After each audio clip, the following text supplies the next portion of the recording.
Gold prices are going crazy. Gold prices are on fire. 10 grams of pure gold costs almost 80,000 Indian rupees. Gold के prices 80,000 पर ग्राम को cross कर चुके हैं and expert का ये कहना है कि ये 1 लाख रुपए पर ग्राम को भी क्रॉस कर सकता है। लेकिन ऐसा क्यों? दुनिया भर में ग्लोबल अनसर्टेनिटी और इकोनॉमिक क्राइसिस चल रहे हैं। 2024 begins with wars burning in Gaza, Sudan, Ukraine and elsewhere.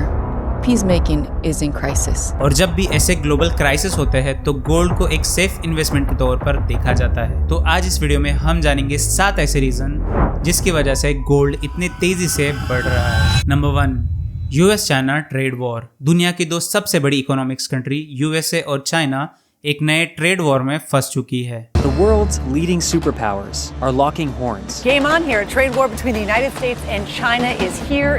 Over the past 16 months, America and China have been trading blows through tariffs on goods. We are looking at a reality that has, a 25% tariff on every single product that would come in from China. ये war बस 2 देशों में नहीं बल्कि इसका impact India और पूरे global market पर हो रहा है। ट्रेड वॉर का मतलब होता है जब 2 देश अपने इंपोर्ट्स पर नए टैक्सेस यानी टैरिफ लगा देता है। इससे बिजनेस महंगे हो जाते हैं, इंपोर्ट्स और एक्सपोर्ट्स लो हो जाते हैं और इकोनॉमी में टेंशन बढ़ने लगता है। और जब भी ट्रेड वॉर होते हैं तो गोल्ड के प्राइसेस बढ़ने लगते हैं। क्यों?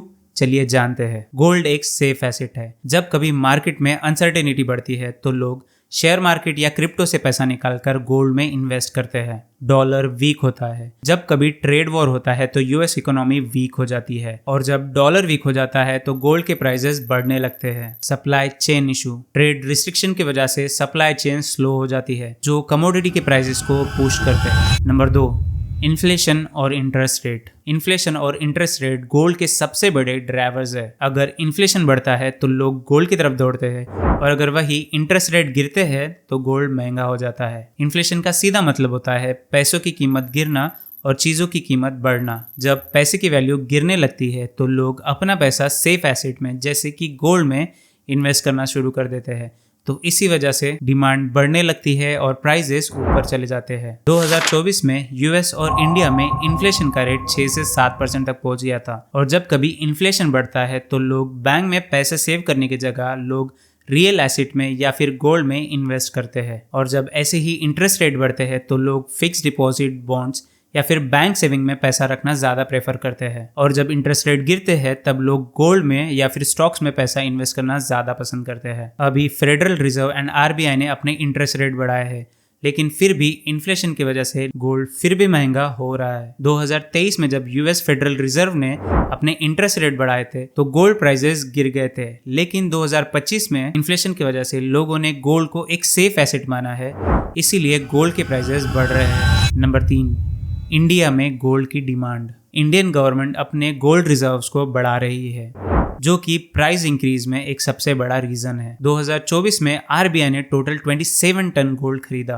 और अब 2025 में और ज्यादा गोल्ड रिजर्व एक्यूमुलेट कर रही है। अब तक इंडिया के पास टोटल गोल्ड रिजर्व 800 टन को क्रॉस कर चुका है और government gold import duty and taxes को भी रिजर्व कर रही है जो गोल्ड के प्राइसेस पर भी असर डाल रहा है। 2025 की शुरुआत में ही आरबीआई ने 15 टन गोल्ड खरीद लिया है और अगर गवर्नमेंट ने इंपोर्ट ड्यूटी टैक्सेस और बढ़ाए तो गोल्ड और महंगा हो सकता है। इंडिया में अक्टूबर से लेके फरवरी तक एक पीक सीजन होता है वेडिंग्स का और इस टाइम गोल्ड की डिमांड सबसे ज्यादा होती है। एक शादी में एस्टिमेटेड 200 ग्राम से लेके 300 ग्राम तक गोल्ड को खरीदा जाता है और साउथ इंडियन वेडिंग्स में गोल्ड का एक्सपेंडिचर 5 लाख से 50 लाख तक चला जाता है। बचपन से ही पेरेंट्स अपने बच्चों के शादी के लिए गोल्ड को इकट्ठा करना शुरू कर देते हैं। 2024 में गोल्ड की डिमांड 15% तक बढ़ गई थी और अब 2025 में शादियों की संख्या और ज्यादा बढ़ने की उम्मीद है जिससे गोल्ड प्राइस और महंगे हो सकते हैं। नंबर 4, चाइना की इकोनॉमिक क्राइसिस। चाइना अपने इकोनॉमिक को प्रोटेक्ट करने के लिए और ग्लोबल फाइनेंशियल रिस्क से बचने के लिए अपने गोल्ड रिजर्व को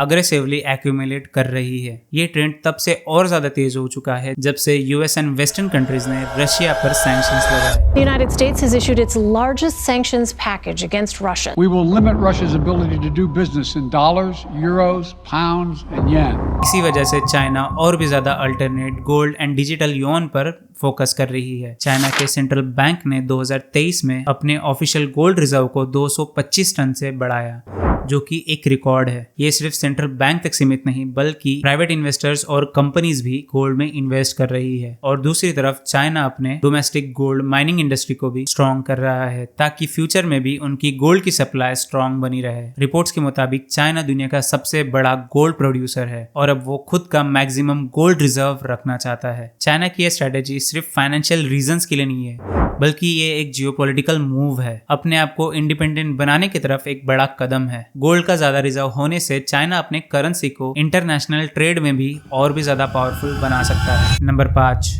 Russia Ukraine war impact. Russia Ukraine war ने ग्लोबल इकोनॉमी और फाइनेंशियल मार्केट पर एक बहुत बड़ा इम्पैक्ट डाला है, जिसमें गोल्ड के रिकॉर्ड लेवल प्राइस पे बढ़ना भी है। ये वॉर फरवरी 2022 से शुरू हुई है और तब से लेके अब तक गोल्ड एक सेफ एसेट के रूप में बहुत ज्यादा बढ़कर आया है। वॉर की वजह से दुनिया भर में अनसर्टनिटी बढ़ गई है, जिसकी वजह से इन्वेस्टर स्टॉक एंड क्रिप्टो से पैसा निकालकर एक सेफ एसेट में मतलब गोल्ड में पैसे लगा रहे हैं। वॉर के टाइम गोल्ड को एक सिक्योर इन्वेस्टमेंट माना जाता है, जिसकी वजह से प्राइस और डिमांड दोनों बढ़ गई है। वॉर के बाद यूएस एंड यूरोप ने रशिया पर इकोनॉमिक सैंक्शन लगा दिए, जिस वजह से रशिया अपने डॉलर्स एंड यूरोस के रिजर्व्स को यूज नहीं कर पा रहा है। इसीलिए रशिया ने भी गोल्ड को एक बैकअप करेंसी के रूप में रखना शुरू किया है। रिपोर्ट्स के मुताबिक रशिया के पास टोटल 2300 टन गोल्ड रिजर्व है और वो ग्लोबल ट्रेड में गोल्ड का ज्यादा यूज करना प्लान कर रहा है। अगर रशिया यूक्रेन वॉर और भी ज्यादा लंबा चलता है तो गोल्ड के प्राइसेस और भी ज्यादा एक्सपेंसिव हो सकते हैं और यूएस रिसेशन और इंटरेस्ट रेट कट भी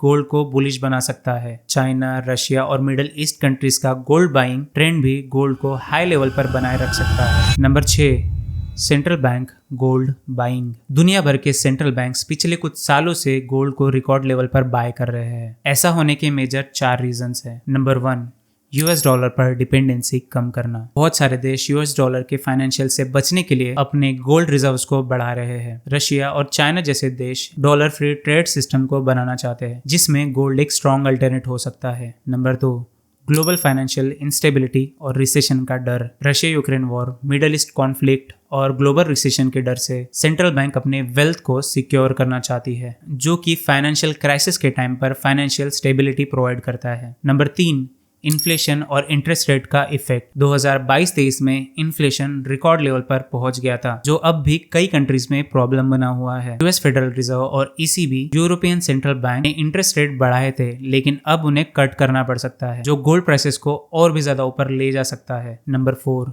ब्रिक्स कंट्री और alternate currency plan. BRICS nation मतलब Brazil, Russia, India, China and South Africa एक गोल्ड ब्लॉक करेंसी पर काम कर रहे हैं। BRICS nations, Brazil, Russia, India, China and South Africa have announced plans to develop a new currency. तो dollar का alternate हो सकता है। अगर ये प्लान सक्सेसफुल होता है तो गोल्ड का वैल्यू ग्लोबल ट्रेड में और भी ज्यादा बढ़ सकता है। सेंट्रल बैंक्स की हेविंग बाइंग की वजह से गोल्ड $2300 पर के ऊपर ट्रेड कर रहा है और इंडिया में भी गोल्ड अपने रिकॉर्ड लेवल हाई पर है, जो कि 80,000 रुपए प्लस पर 10 ग्राम पर पहुंच चुका है। अगर सेंट्रल बैंक ऐसे ही गोल्ड रिजर्व्स को बढ़ाकर यूएस डॉलर पर डिपेंडेंसी अगर कम करती है तो लॉन्ग टर्म में यूएस डॉलर की स्ट्रेंथ कम हो सकती है। बहुत सारे एक्सपर्ट्स ये भी मान रहे हैं कि ये एक नई ग्लोबल फाइनेंशियल सिस्टम की स्टार्टिंग पॉइंट हो सकती है, जिसमें गोल्ड ब्लॉक ट्रेड और ब्रिक्स का इन्फ्लुएंस बढ़ सकता है। Number 7, weak US dollar. पिछले कुछ सालों में यूएस डॉलर की स्ट्रेंथ कमजोर होने के साइंस हमें दिखाई दे रहे हैं। ये डिक्लाइन मल्टीपल रीजंस की वजह से हो रहा है, जैसे कि सेंट्रल बैंक की गोल्ड बाइंग, ब्रिक्स कंट्री का अल्टरनेट फाइनेंशियल सिस्टम, इन्फ्लेशन और यूएस फेडरल बैंक्स की पॉलिसीज। जब कभी यूएस डॉलर वीक होता है तो गोल्ड एंड सिल्वर स्ट्रांग होता है, क्योंकि लोग गोल्ड को एक सेफ एसेट के रूप में देखते हैं। डॉलर के वीक होने से क्रूड ऑयल, नेचुरल गैस और फूड कमोडिटीज की प्राइसेस भी बढ़ सकते हैं। अगर सऊदी अरेबिया और रशिया ऑयल के लिए डॉलर के बजाय अगर कोई अल्टरनेट करेंसी को यूज करते हैं तो पेट्रो डॉलर सिस्टम पर इंपैक्ट हो सकता है। अगर यूएस डॉलर वीक होता है तो यूएस में इंपोर्ट की कॉस्ट बढ़ सकती है, जो कि इन्फ्लेशन को पुश करेगा। इसका इंपैक्ट यूएस के कंज्यूमर पर